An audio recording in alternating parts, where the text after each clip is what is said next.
Hürmetli vatandaşlarım, növbetçilik şeyimizni başlaymiz.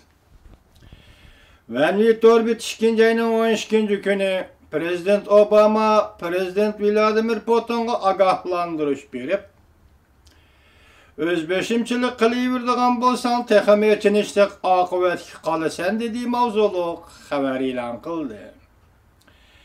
Haberde mundaq görüstildi.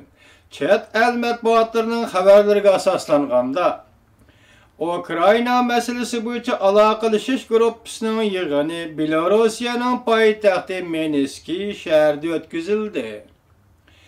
Haberdar kişilerin görüştüşçe növbəti yığın qatnaşqanlar eğer tipli qurallarını Ukraynadan çekindirip çıkıp ketiş boyunca birdek tonaşqı keldi. Uruş to'xtatishga qo'shildi. Burun tuzilgan kelishimlarni nazorat qilishga qo'shildi. Aqsaray ikkinchi qitim bayonot e'lon qilib mundaq ko'rsatdi. Amerika Qo'shma Shtatlarining prezidenti Obama Rossiya Federatsiyasining prezidenti Vladimir Putinga telegramma yo'llab, Ukrainaning navbatdagi vaziyatini muhokama qildi. Prezident Obama telegrammasida mundaq ko'rsatdi. Rossiya agar özbeşimçilik qiliverdikan zor bedel to'laydi. Prezident Obama yana mundaq ko'rsatdi.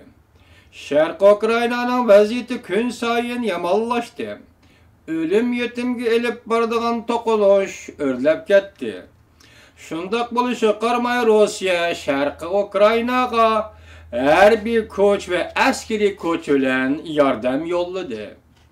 Prezident Obama yana mundaq ko'rsatdi. Rossiya fursatni ching tutib, Fransiya, Germaniya, Ukraina qatorliq davlatlar bilan Ukraina krizini tinch yo'l bilan hal qilish kelishimini tezlik bilan imzolashi kerak. Her qaysi taraflar növbətdə Minsk'i şəhrində imzalanğan uruş to'xtatish kelishimiga hurmat qilish kerak. Agar Rossiya özbeşimçilik qilib Ukrainaga yangi qurol-yarog' askeri qismlarni avatadigan bo'lsa, Sharq Ukraina bölgünçilerini qurol va mablag' bilan qo'llaydigan bo'lsa, undaqda Rossiya intayin zo'r badal to'laydi deb ko'rsatdi Prezident Obama.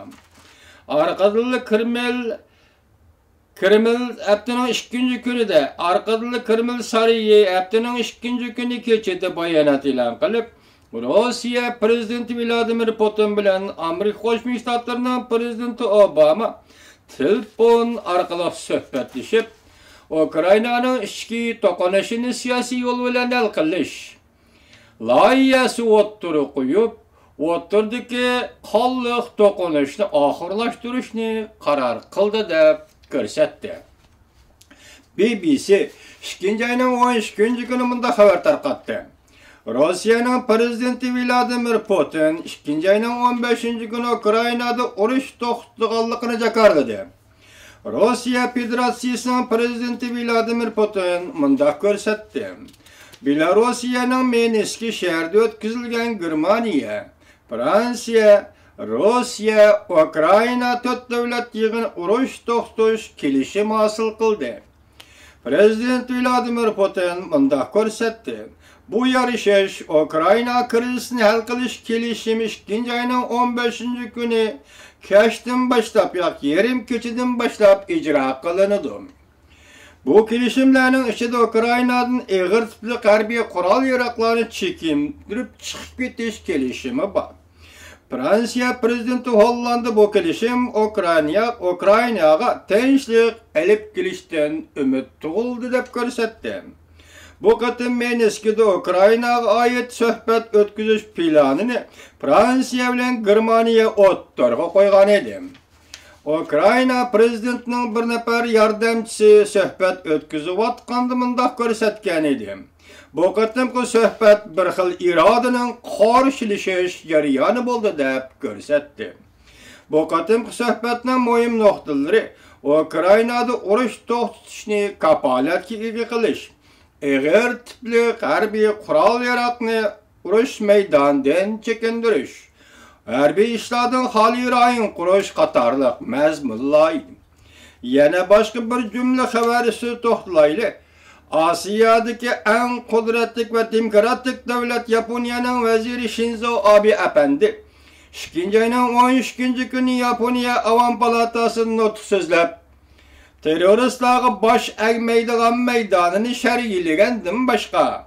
Asası kanun özgertişinin mezmun kademlerini çonkorlaştırıp, umumu halk muhakemesiga koyduğallığını o'ttirga koydu. Fikrimiz şundak boladi ki vatandaşım, agar Yaponiya asas kanunu özgertidigan bolsa, Asiyada alem şumul özgürlük yüz beridi ve şundakla dünyavi özgürlük yüz beridi.